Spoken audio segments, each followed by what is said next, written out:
Today I have my iRobot going, so the Roomba. I felt so fabulous VIP today. And I believe my dog is going out. Want to go outside? Go outside.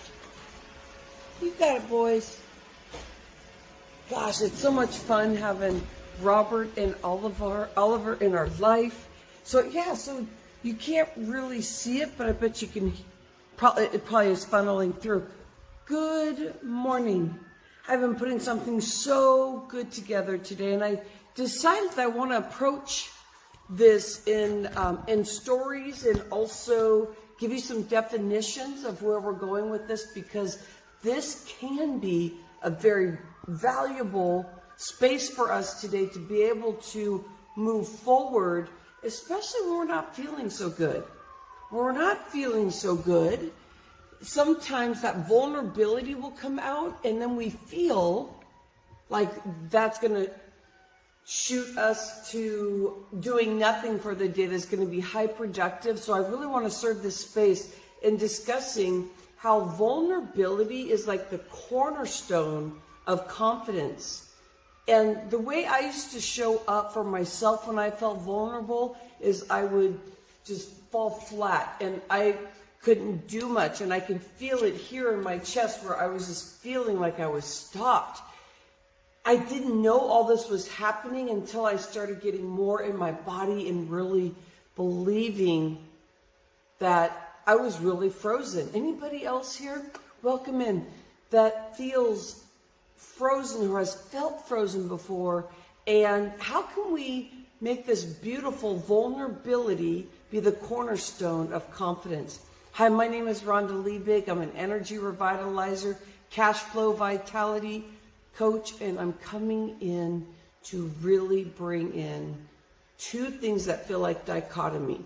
So what I did today is I looked at the definition of vulnerability, because wait till you listen. It sounds so old school when we get into it. And I also did the definition of confidence, because confidence feels like so easy. Once you get into it, it feels so good. But I want to share with you that there's one component that I feel like confidence is, the only way you can have confidence is like if you have control and if you have trust in something. So I wanted to talk about that too, because it's hard to get to trust. So how can we have confidence if we're still working on our trust factor?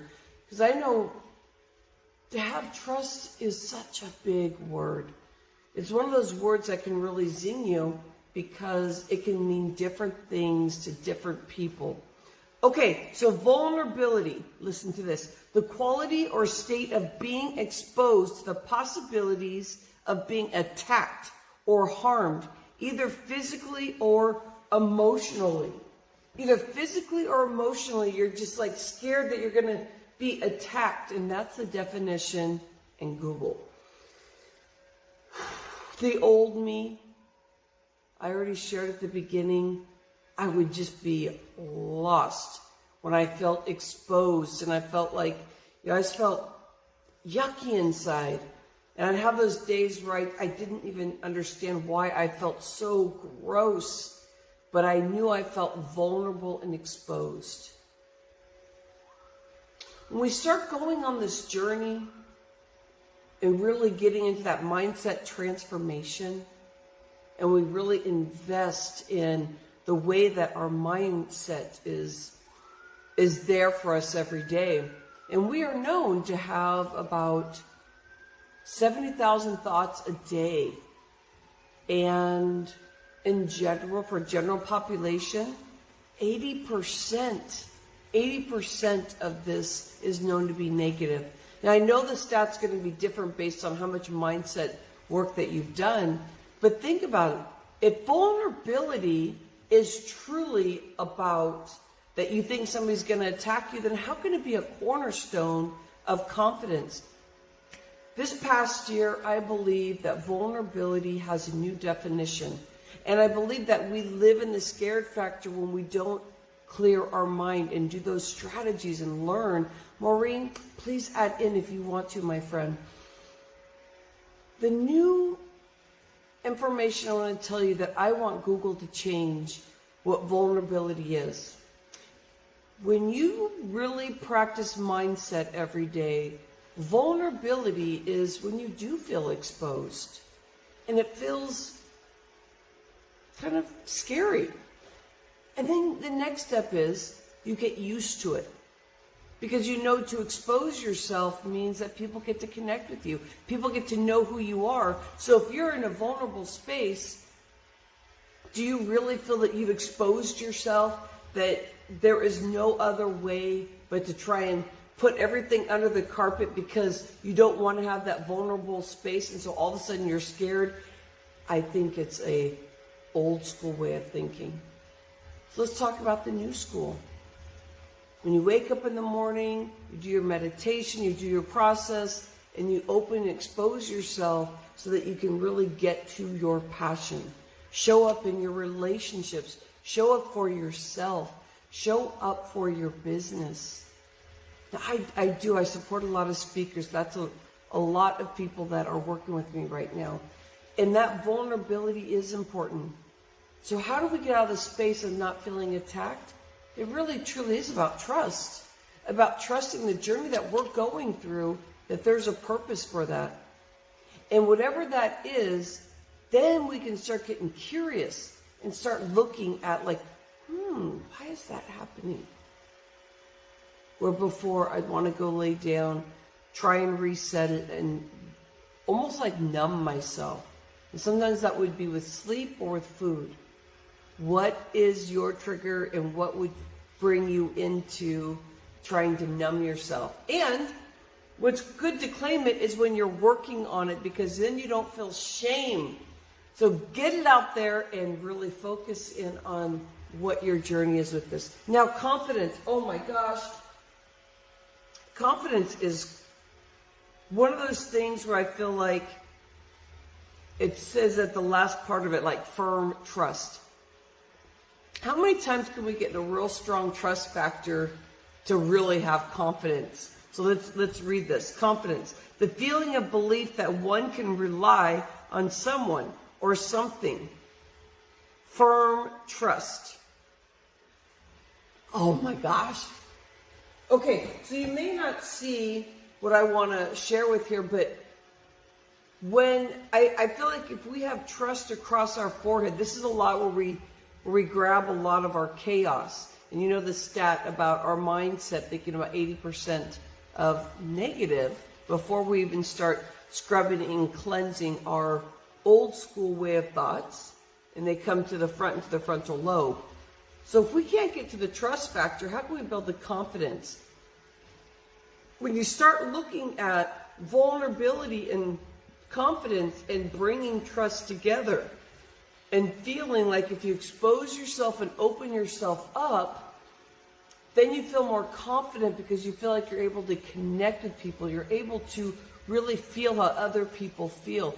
That vulnerable space is sweet spot. It is such a sweet spot. Anybody else feel that way as a speaker, an entrepreneur, somebody who's guiding other people, that when you really open yourself up and trust that whatever is happening is supposed to be happening?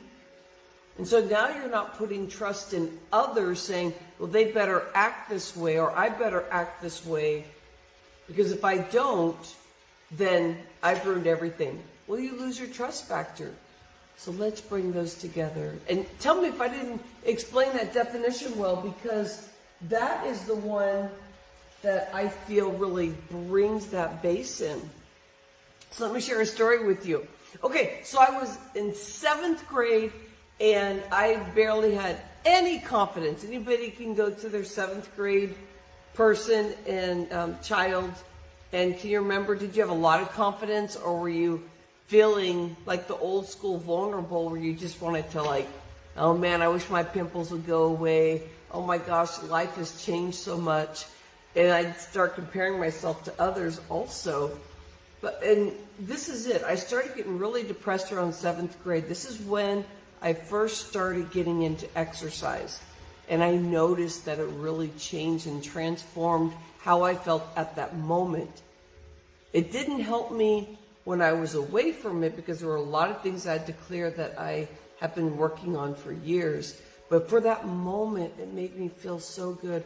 I got a relief off of it. So that was the beginning of my workout time. So I was still going down, down, down. I was not feeling very confident about myself. And I went to go visit a family friend. And the family friend's name is Steve. And so I went to go visit his family. Teenager, I wasn't showing up very nice.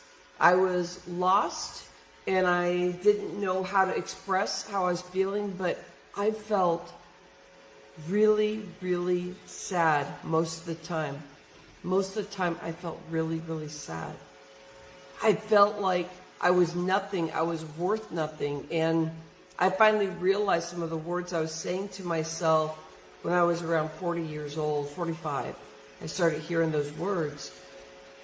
So here I am spending time with Steve and his family. I'm showing up where I should be very happy. I'd say for the first couple of days I was happy.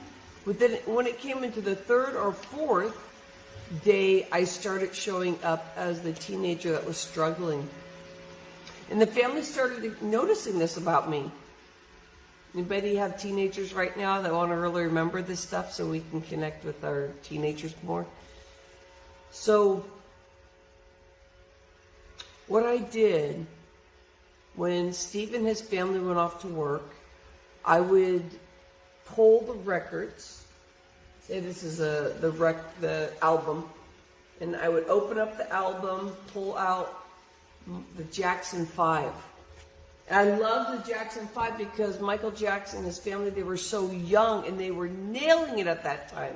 And I was like, I'm in 7th grade. How come I'm not nailing it? So I'd put that record on and it would make me so in love with Michael Jackson. Like, oh my gosh, this little boy is entertaining. I want to entertain. I have no talent to entertain. And I just listen and listen to his vocals, listen to the sound of the notes of the guitar playing and everything about that music. When I'd walk away from that album, from the Jackson 5, I would feel so depressed and there'd be something in my mind just pushing and pushing me down. You know, I just didn't feel good about myself. So Steve came home and he was talking to me. He said, and his wife was like, Steve, you need to talk to Rhonda because Rhonda's going through something and they probably thought I wasn't showing up very, very nice. So he sat on the couch. He said, hey, let's have a conversation. What's going on?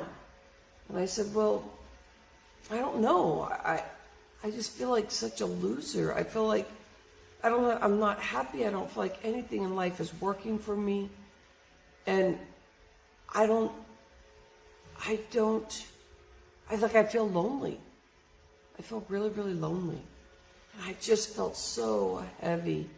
And I didn't know how to speak to this, but for Steve, for some reason, I felt very safe in his space. And he said, well, okay, but you are this wonderful girl. And he started going in on all these qualities he could see about me. And I said, he goes, well, what do you want to do when you grow up? And I said, I want to be an actor. And he was like, okay, because he lived in Southern California. Him and his brother very much into just acting and being crazy. But his brother actually does acting. And he said, well, then do that. You can do that. And I was like, well, I just feel like every time I put on the Jackson 5 record, I feel happy, but I feel sad. And I wish I could do something like that. I want to change people's lives. I want to make people happy. And Steve said, you will do that. You'll do that. And as time went on, when I was 19, I started supporting people in group exercise. Someone told me to start doing that, and I said, I don't want to do it, I'm scared. But the owner of the gym came and talked to me and said, Rhonda, every time you're in class, you're having so much fun. You are going to be so good to this community. I want to train you and let's get you certified. And I went and I taught aerobics. That was my first time being a leader. And I was scared. It took me a whole year to get through that I was a leader of something. But it helped me be a leader. And at this time, I was entertaining. Because I was like, woohoo! Because that's what I did when I did aerobics. So I was extremely shy at 19, starting to open up. But I was teaching aerobics. Yeah! Let's go! Woo-hoo-hoo-hoo! Anybody else do aerobics? Bum, bum, bum, bum. And I started entertaining. I started doing silly things because that was part of my personality. And it showed, and that's what I love showing in Facebook Live, in videos, is just showing my true authenticity. Anybody else working towards that? That is such vulnerability. But you see the confidence, when you are working with the mindset transformation, that vulnerability is special because every time you clear a layer, you can cry and all of a sudden it releases instead of brings you into depression. The other day a client said, how do you know when somebody needs therapy, when somebody needs a coach? And we started having that deep discussion about that. And it's an excellent one. Because when you're being coached, it's that you are crying for a moment, bubbling up, and giving... The Roomba is making a lot of noise, if you can hear that. Sorry about that. But you are bubbling it up. And you are doing what you know your passion is, because you're working along that space. So now all of a sudden, you have the trust and the control of where you're going. And not the control in the control sense, but you're also learning how to be. And that's where I see right now how the Jackson 5, that vulnerability, finally is one of the strongest pillars in my life that brings in confidence that this comes together. Do you see that? Do you see that for yourself? So that you can start clearing and find the safety and the trust so that your vitality increases. As a vitality coach, I want so much for your energy to be there. That's the reason why I ended up on medicine 20 years ago, 25 years ago, whatever it was, we're getting there. So let's keep thinking about the energy cycles in our body, where we feel vulnerable and we don't let it go. We feel shame, we put it under the carpet, we try and pretend like it's not happening. We try and be the best person we can, and it's all under the carpet, because if you pulled that out and you worked on it, you just be able to be, instead of allowing your adrenal glands to keep you moving and moving, because we can be scared when we're in a group. We can all of a sudden say the wrong thing or embarrass ourselves. Why don't we wash that away and just say, we can't say anything wrong if we show up as ourselves in the true heart sense, the vulnerability, the knowing what the wiseness is with the heart, and allowing ourselves to flow. That's why vulnerability is the cornerstone of confidence. I hope you got that one. I love working in this area. This is where I get to work in the 3 energy revitalized pillars. I get to talk about your body movement, because this is about vulnerability and confidence. I love talking about food and bringing it out and testing to see what food works for you, so that you have a real basic master grocery list that's going to keep serving your body, and your taste buds love it at this moment. So everybody's different. There is no diet. Diets are so hard to follow. But what if you followed something that you truly enjoyed? And then you have the mindset. The mindset is essential for every part of everything that you do. And yeah, you can feel vulnerable because you're exposing yourself. But think about when you expose yourself, it's like, oh, I truly get myself though. If that's where you want to go with your life, You want those 3 energy revitalized pillars. 20 years of being in the health industry. I do such great, fabulous, exciting leading with this. I have a 5-day free jumpstart that you want to be part of if you're enjoying this. 1 hour each day I share with you a process and a journey for you. It's a beginning of a jumpstart for your vitality. You get me as your coach for 5 days, Monday through Friday, July 12th. I'll put the link down there. And think about, where do you want to go in your vulnerability so you can increase your confidence and bring truth to it? These old definitions of vulnerability and confidence are so old school. Vulnerability isn't about feeling that you're ready to be attacked or harmed. Let's go with the new school way of like, I feel vulnerable and exposed, but this is a good thing. When you look at confidence, about like firm trust, when do we really ever have like firm trust? Very, very seldom. But when we start believing that every event that's happening, it becomes a whole different story. Let's bring both of those together. Get yourself signed up for this free class, 5 days. And I'll also show how you can step in to a basic level to play with me right after that too. Have an insightful day. I hope you enjoyed this.